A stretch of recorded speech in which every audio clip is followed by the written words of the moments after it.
Hindi na nga itinanggi ni Senator Robin Padilla na sila ni Senator Bato de la Rosa yung nakita doon sa CCTV footage na lumabas ng Senate building noong madaling araw ng Huwebes noong nakaraang linggo.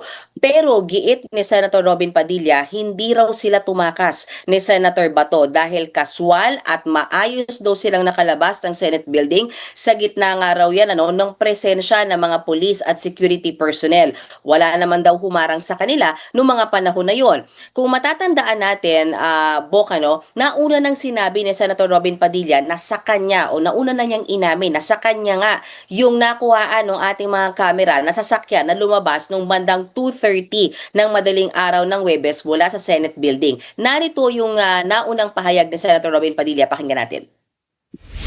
Antayin natin yung investigasyon. Ako, kotse ko yun. Sinabi ko naman, kotse ko yun. Antayin na lang yung investigasyon. Bok, kung magkasama silang umalis ng Senado, hindi ba ibig sabihin na merong partisipasyon si Padilla sa pagtakas naman ni Bato?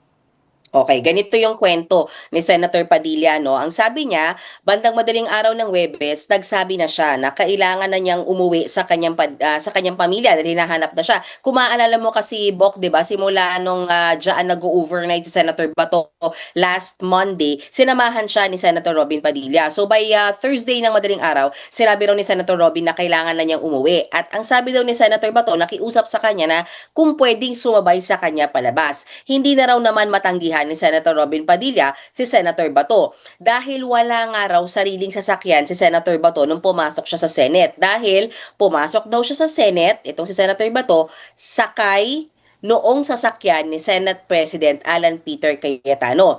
Bago pa nangyari yan, sabi naman ni Senator Padilla, naramdaman na nila yung tensyon sa Senado dahil bukod dun sa malakihang rally na nangyayari sa labas ng Senado, ay syempre alam naman natin yung nangyaring barilan doon sa may second floor. Nakita raw ni Senator Padilla yung pag-aalala kay Senator Bato, hindi lamang sa kanyang sarili, kundi pati daw doon sa lahat ng tao na nasa loob at labas ng Senado bago nga ito nakiusap na kung pwede sumabay na siya na lumabas ng Senate building gayong papauwi na rin naman sa kanyang pamilya itong si Senator Robin Padilla.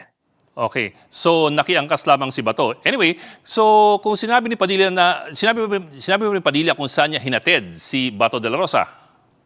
Yes. Ang sabi ni Senator Robin Padilla ay kumbaga dinrap off lang niya si Senator Bato sa may bandang Makati kung saan sinundo daw si Senator Bato nung kanyang sariling sasakyan. Pero hindi na raw tinanong ni Senator Padilla kung saan pa papunta si Senator Bato noong mga panahong yon. Samantala, Bok, naniniwala si Senator Robin na hindi pugante ni Senator Bato de la Rosa dahil daw nakasalalay o nakabase yung warrant of arrest sa isang foreign entity o sa ICC.